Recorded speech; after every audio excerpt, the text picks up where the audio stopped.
I'm Mark Seifter. And I'm Linda Zives Palmer. And this is Arcane Mark.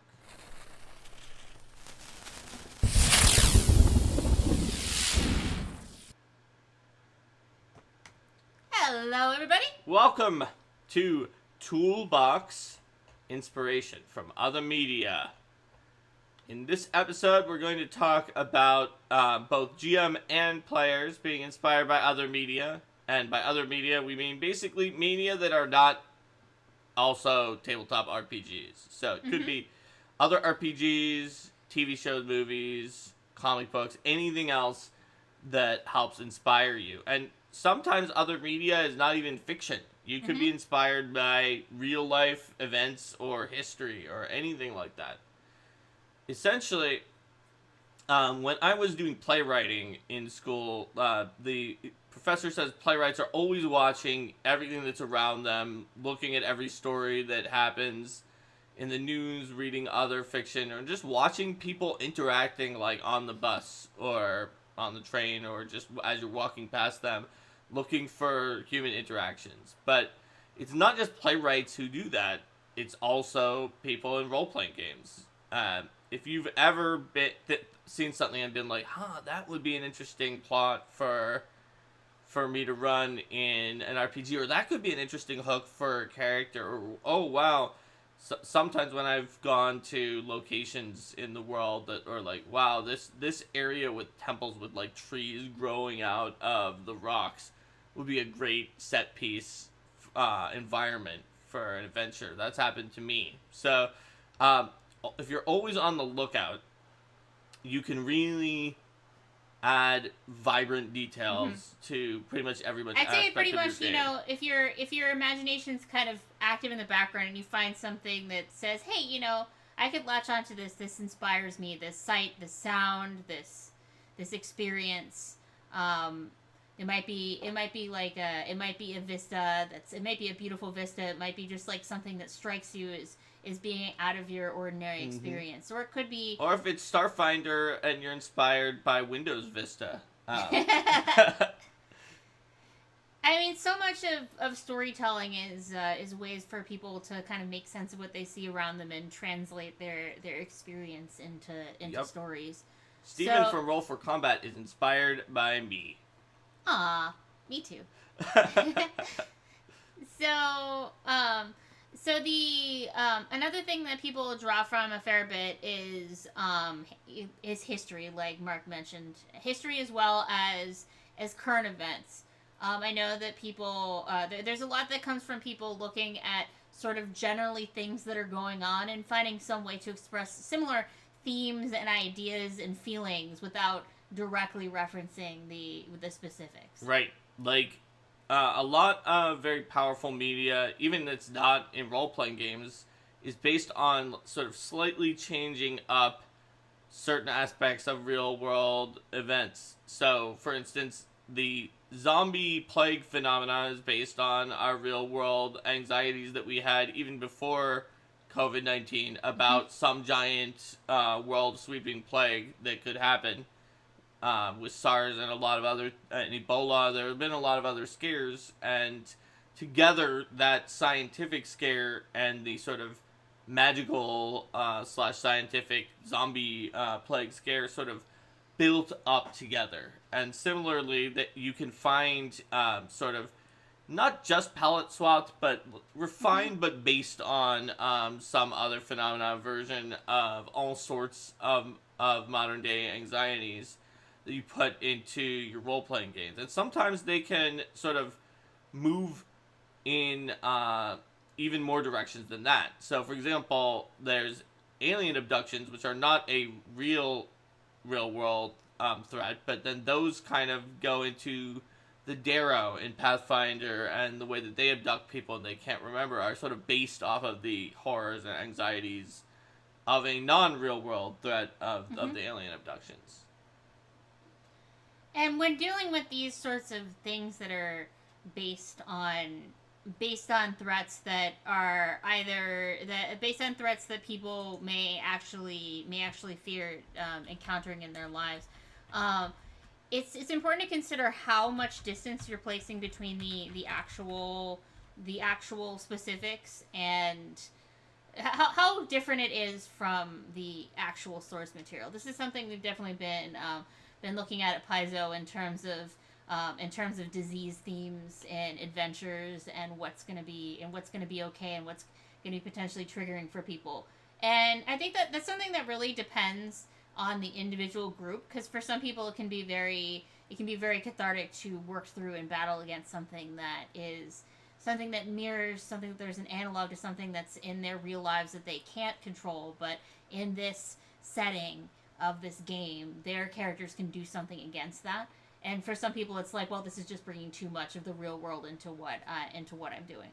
And I think that that's also important to consider when doing things that are tied to political events, particularly if they're events that different people in your group would have different views on. But just kind of putting sort of that distance in there. Generally, if it's not a parody, you should at least take a few steps of distinction away from it, right? So, like, what Linda's talking about is it too much to even have a plague at all, right? Yeah. Because when you're doing professional publishing, you might go on a ridiculously conservative scale, right? But you also probably shouldn't have something that's like, this cow-based disease is called Bovid-19 unless it's a parody. That's like sort of on the... That's on the scale that you in your home game are probably going to have to deal with more so than like a company that's publishing for everyone is. If you're doing a parody, it might make sense that it could sound very similar to the original. If you're not, you want to file that off and make it so that it's definitely distinctive. You want to talk to your players and see what they're comfortable with, but you probably don't have to do the same calculus of, even if it's 10 steps removed, is it more of a problem or more of an aspirational thing for like the populace at large, like you do when you're publishing it for everybody. So when we're talking about other media, like I said, even the real world is another medium, but there's definitely several media that you can use, that people use very prominently, like famous movies, TV shows, and books.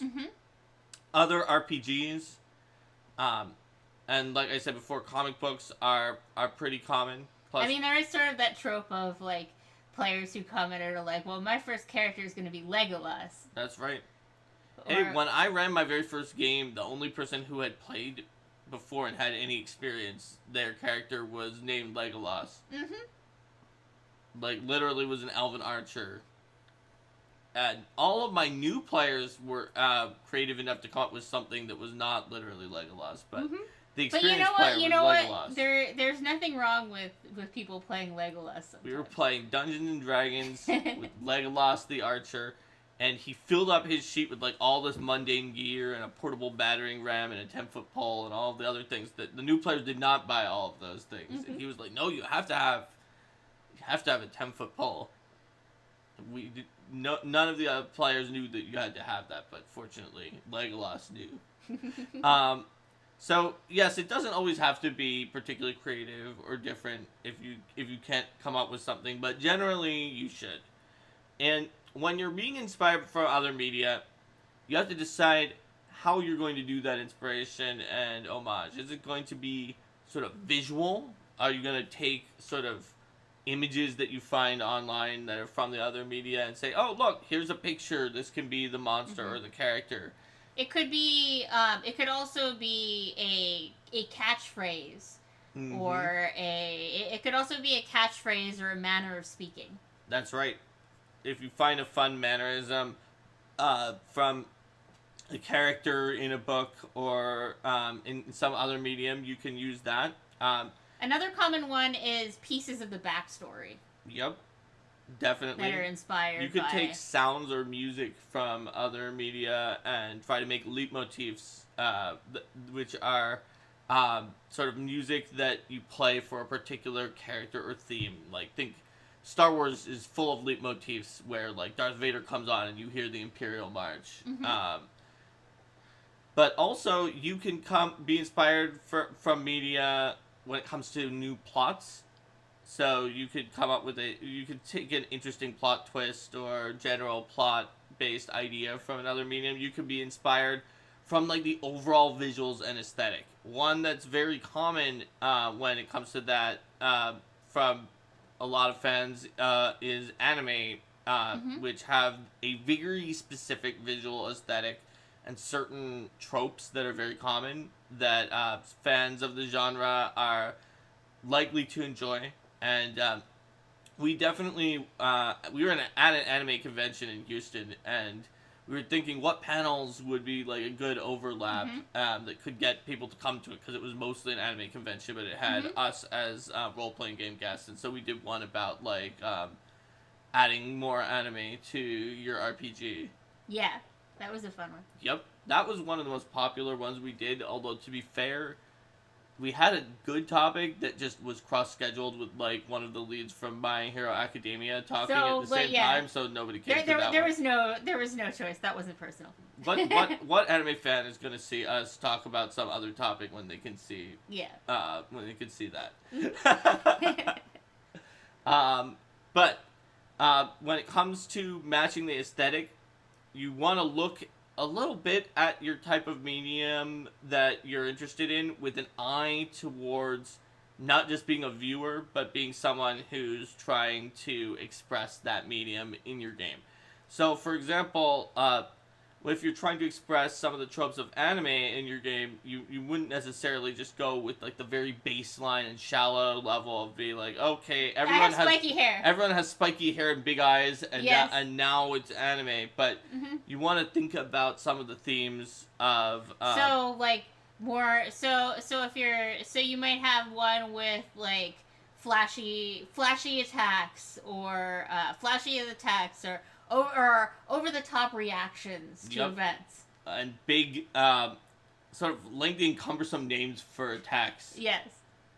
Like there was definitely a Ronin Magus in my Jade Regent game whose attacks were supposed to be anime, so they had names that were like Dance of the Falling Dragon King. Yes. Where it's like, yeah, that name is really long and you call it out every time you attack. But that's sort of like an aesthetic that is very common there. You also are going to probably have like weird over-the-top moves that, if you're going for an anime medium, that are not necessarily used to Nova at the beginning like you normally have in Pathfinder stories. And because a lot of RPGs don't really encourage you to save your attacks for later. It's just much better in almost every case to throw your big attack right at the beginning of the fight because it has more impact. But in an anime setting, it's very common that the way the sort of the metaphysics of those worlds work, either that or the characters are stupid, which sometimes is true, such as in Bleach. But the way the metaphysics of some of those worlds work is that you don't want to use your powers immediately because it's very draining to use your best move and it's very easy to just use your basic moves. And so they'll save their special attacks, but then when they see that the enemy is strong enough, they'll be like, oh yes, well, now I will unleash this other move. You are worthy of seeing my Bankai. Hito Win says there's a definite lack of attacks fueled by a meta currency that builds during combat in RPGs and a missing design space. I definitely played around with something like that in 2nd edition, but the problem is that it's so different than other classes that it wasn't very satisfying for some of the people who were using it because it was just very early on. Because you're like, everyone else can do cool things right now, and I can't. And by the time I can, other people might have ended the fight. Well, I mean, the Solarian in Starfinder has some of that, like... They do somewhat. They're one of the closer to it. But I had ideas for, it was like, you tap into the area where you are, and it's like place magic, so you get stronger and stronger in that exact location if you don't move much from it, basically, once the encounter starts. But it's enough different than what everybody else is doing that it can wind up being a problem if you're like the only person who works that way. It's kind of like in the same way that the Ego Whip? Ego Whip is when you're fighting against a different thing, type of hit points. I'm talking about like the Dark Elementalist Kineticist is a class that is very undervalued online because of the fact that it comes into that same problem, which is that as the day goes on, it gets more powerful. And so most classes are getting weaker as the day goes on, but it literally is gaining value as the day goes on while other people are losing, which in theory would help you a lot if you wind up getting into a fight when other people are running low and you're like, haha, I don't have burn, I just have all my best stuff. But usually Your other party members are going to be like, I have blown my load in the first fight. We have to stop. We have to stop. We have to stop. We have to stop. We have to stop. And then, so you wind up counter pressure with the rest of your group, and it doesn't always work out. So it turns out that while it may be very fun and interesting, like design space, that when you're exactly the opposite of the rest of your team, even when it would in some cases give you the spotlight because the other people are running down on things, the problem is they will try to engineer situations where yours doesn't show up because everybody else works the other way. Yeah. Yeah. Yep. And Hirowen says, yeah, it needs to be built into the entire system. Unfortunately, because I think it's cool, a cool idea, but when you go to the opposite of other people, it doesn't always work. So, but generally having the incentives for good play, and the incentives for like winner PC is going to be in better shape, matching up makes sense. Yep. And certainly, if you have a system where, for example, healing and recovery is very easy, but it's not very easy to get back some certain resource that you use to escalate your mode, then that's one where that might encourage you to like not use your super secret move until you have to, because that resource is very hard to get back. I do see that. The one thing I do see that with is like consumable magic items where people hoard them and then hold on to them until. Well, that's a different thing because they never come back, and so that happens for some people, including me, in every game that we play, where it's like that never comes back at all. So I guess that would be the case too. Like, if you had a system that was based on one of the fantasy books where casters have a limited amount of magic in their entire lifespan, and eventually they will just die or run out of magic, which there are several book series that are like that, you could do that, where you're like, okay, so, your character has a certain number of spells per day, yes, but here's the number of spells you will ever be able to cast, and then your character is out of magic and is no longer can do anything, it has to retire. And if you do that, even if it's a very high number and you actually calculated your entire campaign length, and it's like, oh, it's an AP. I went through every encounter, and I'm going to assume they cast 5 spells per encounter for every encounter in the book, plus a certain number of other spells, and this is more than that. It still doesn't matter, because people are going to be like, oh my gosh, and then that would make them more likely to hold off on using that resources. Oh my gosh, I only can cast like 1,000 spells ever, and then I can't cast anymore. The problem is that it also might not be fun for them to have that feeling of tension. But it certainly would change people's behavior. Or if there's some more of or you could do it with more of like a limited recharge, like if it's like per week, for example. So it's like you can cast this up to this many per day and then this many per week. But that would be something you would build into your assumptions from the very beginning. Yep. So, let's see. Also, when, we have multiple examples for anime because we ran a panel on that already in the past, just about visual descriptions and also sort of narrative tropes of like, but a lot of those will also apply in other comics because, anime is a type of comic in a sense, or I guess it's a type of comic-inspired TV show that is based on manga, which are the type of comic. But there's also, you could be inspired by Marvel movies to sort of base your narrative and your game on that. I think one fun thing to think about with inspiration from other media and having different characters in the group that have different inspirations is that you can have when there are arcs that focus more on one particular character, they can also focus more on the style that that character is based off of. Mm-hmm. So, like, for example, one of the games that we're playing, we have a character who is a detective that's kind of inspired by, like, the noir genre. And so he's got, like, this noir theme song, and then whenever there's an arc that's more focused around his interests, then it's going to be, like, a mystery, and you're going to have all these other things going on with it. Whereas when there are arcs that are more focused on what the other characters are up to, then it focuses more on their theming. So having tight character theming is a way to... It has a way to sort of introduce different genres into your game as well. That's true. And to cast the whole story in the light of, temporarily in the light of the character who's being more focused on. Like as if you had when you have like a book or a movie or whatever, and then you've got this section that's more in the perspective of one character and another. Mm-hmm. And so, yeah, you don't have to have one meta-narrative that you take from the same medium. Like, you can have the anime-style monk in the same party as a gritty noir detective who's also in the same party as, Hiro Win says Columbo the investigator. Yes. Yes. The investigator that Linda was talking about is named Colin, sort of after Columbo, and has a little bit of that aesthetic. So that was part of the inspiration for that character specifically, yeah.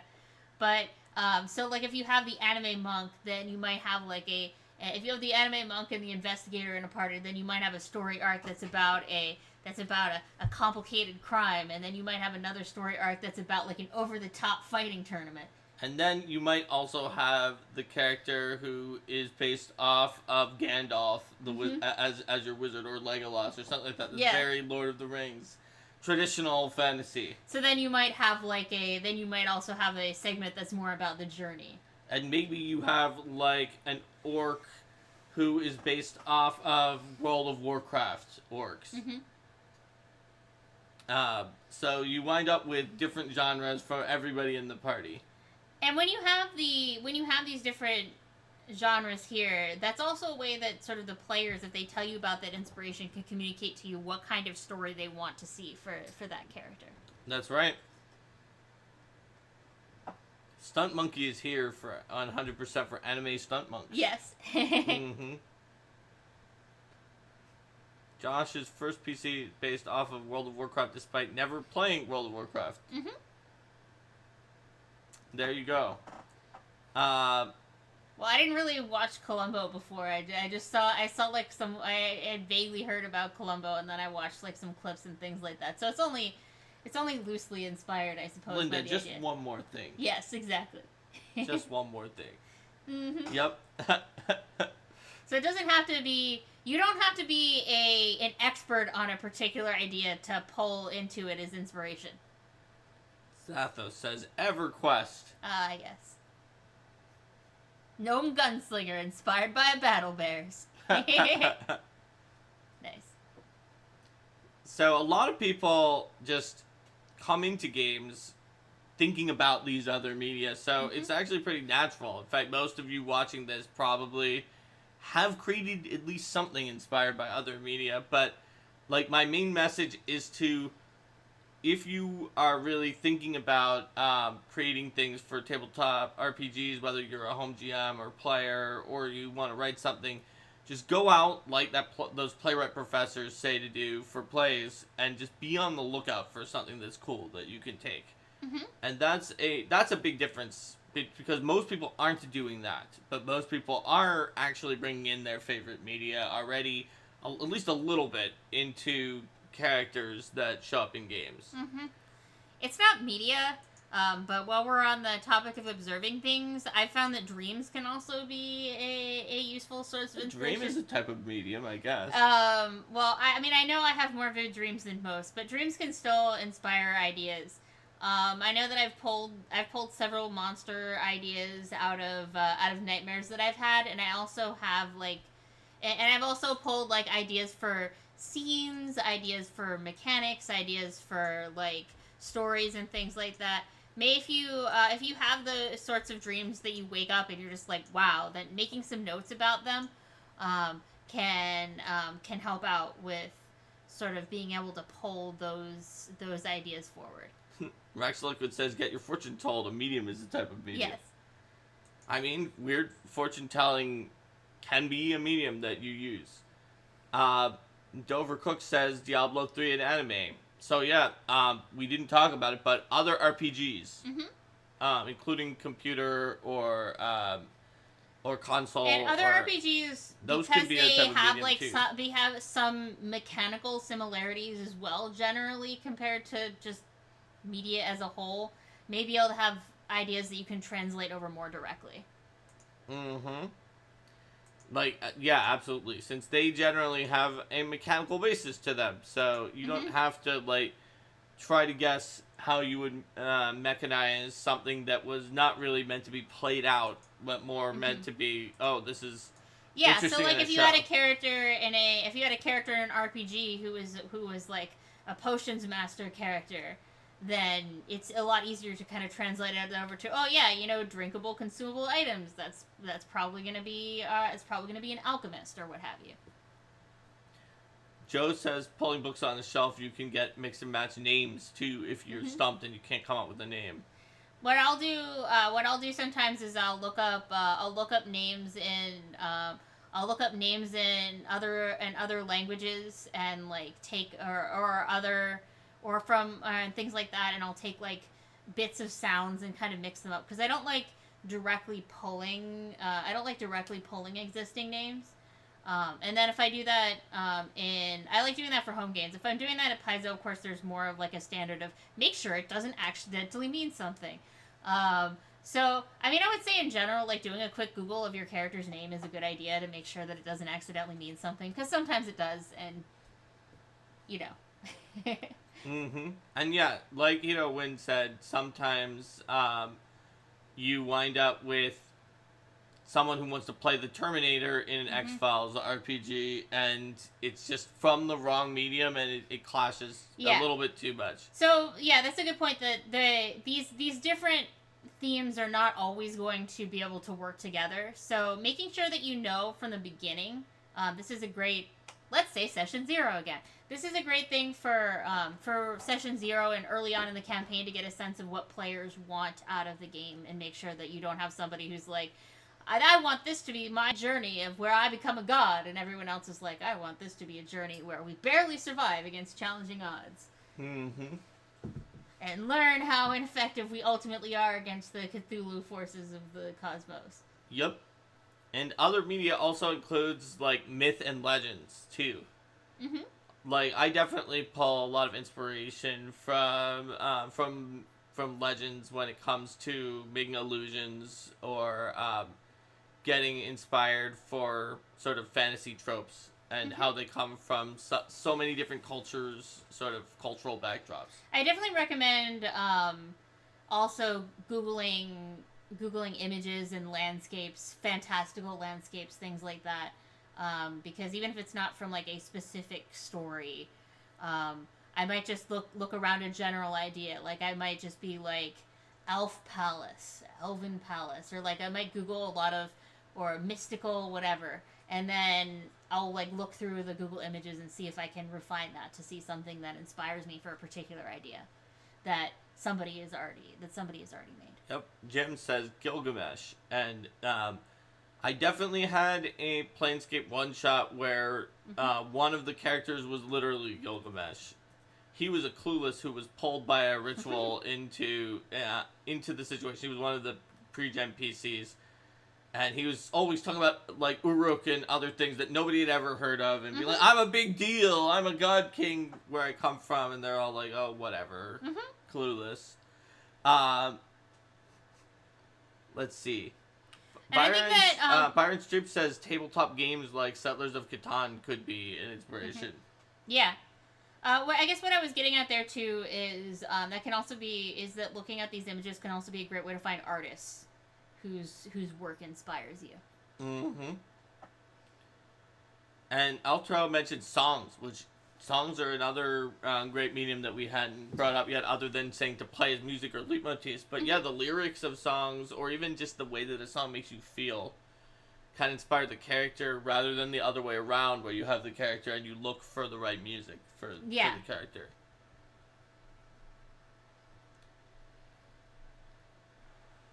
So let's see. Mm-hmm. We covered a fair amount of different media, but one thing that we didn't mention is you could be inspired just by like a piece of art, Mm-hmm. like a picture or a miniature or something like that. That you're like, I want to play that character. Yeah, Where the so visual inspiration, gives it to you. visual inspiration for a character as opposed to for a scene. Yeah, Right. certainly. And this is I think it's really great when people can commission art for their characters too, because I find that helps to bring them to life as well. Yeah, that's in the other direction. That's in the other direction where you know your character and then you get the and art, you're getting the art. But it can also work kind of together if you have like somewhat of an idea and then you work together with the artist to shape what they're gonna look like, and that helps to inspire your idea going forward. Mm-hmm. Yeah, absolutely. But just sometimes, if you you can Google images of what like a basic concept, and oh, that picture though of this concept that seems like my character. Alftro created an undead monster based on a little piece of heaven. And Joe mentions music, and yeah, we've been talking about either coming up with a leitmotif for your character or basing the character based on music from who had just been talking about music a little while before, Alftro, based on just the lyrics or the feel of the song that makes you think, no, this is my character, and I'm gonna build a character based on that. And a character doesn't necessarily have to start fitting this particular thematic archetype. But maybe as you continue to play them, that they feel like they might be getting pulled in a particular direction, or there may be some event that happens to that character that reminds you of something from a particular piece of media, and then you decide, oh, I'm going to use that media to inspire how the character is going to go from here. So, like, you know, if the character was in a situation where they were saving people from a flooded cave, and then like that reminds you of some kind of media that you saw where that was going on, then you can like sort of build from there. Mm-hmm. Or a burning town, or that kind of thing. You know, the types of things you always have and you very frequently see. Yep. Absolutely. And pop culture references Dovercook mentions, absolutely. Right, so memes are a type of media. Memes are a type of media. Memes are just other random internet things. Mm-hmm. Little clips that video clips that people show, like that could be a type of medium, and you could be inspired by that. Like, you could have a character based on Ceiling Cat. You could. And I think that it's important to mention that the degree to which these particular allusions and references are sort of in your face and direct does have an impact on the tone of the story, because having a lot of allusions in there can kind of break through the fourth wall a little bit and make things a little more comedic and distant. So work with your players, or if you are a player, work with the other players and the GM to sort of set that sense of how much you're going to have that. And it could be that, you know, you have games aren't going to be all or nothing in that regard. You could have a game that's usually fairly serious, but then when you have those more lighthearted times in the game, then you start bringing in some more of this fourth wall-y jokey stuff, like a joke episode in a TV show. Or it might be that your game is usually more lighthearted, and then you kind of put these things aside for when things are more serious, or it may be more consistent in that regard. Yep. But but that's something to watch if you have like some people who at the table who want to have like a more of a serious and direct game, and then somebody who's like constantly in character making allusions to things. The in character out of character divide can help you there too, like, because you can still have those same sorts of jokes and conversations going on, but if they're out of character when they get to be more direct, then that means that people who want to have sort of that more serious engagement with the content don't have to try to come up with how their character is going to respond to a sudden reference to something that doesn't exist in their world. That's right.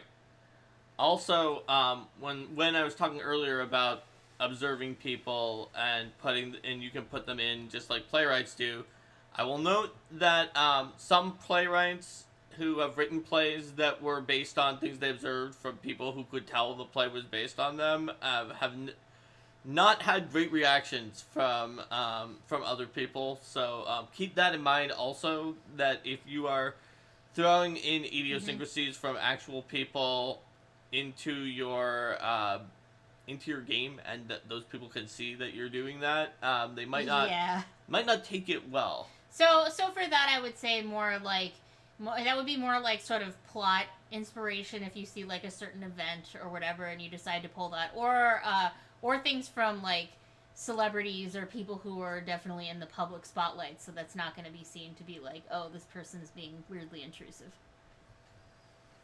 And I mean, or making fun of me or whatever. Or you could just do it like it depends on how important it is to you. Like, I'm sure that the couple that Who's Afraid of Virginia Woolf was based on are not going to. We're not going to probably ever forgive Albie for writing that play, but also Albie maybe doesn't care. And another thing people are talking about here is direct inspiration from the characters that people play in these same RPGs. So I saw Critical Role come up, and inspiration from Jason Keeley on Band of Bravos and things like that. So yeah, you can draw inspiration from other characters that you've seen. It can even be from this medium. Yeah, you're certainly welcome to use ideas from this show. Or from the we chat. Said it's called inspiration from other media, but really you could be inspired by any medium. And that even includes the same tabletop RPG. Yeah. Or even, like, literally the RPG book that you read. Like, you could read Lost Omens Legends, and it's just full of stories and other ideas, and you read, like, the Infernal Contract, and you're like, I want to make a Diabolus character based on this Infernal Contract, where it says that this phrase will be interpreted as the word not appearing in any sections that the Infernal Party decides. I love that Infernal Contract. Mm-hmm. And the fact that Ron wrote it. Yep. And is an actual lawyer. It's based off of a real world contract, just with changes where Infernal was put in instead, and Immortal were put in instead of the two terms, and then all the, like, secret loopholes were added. Yes.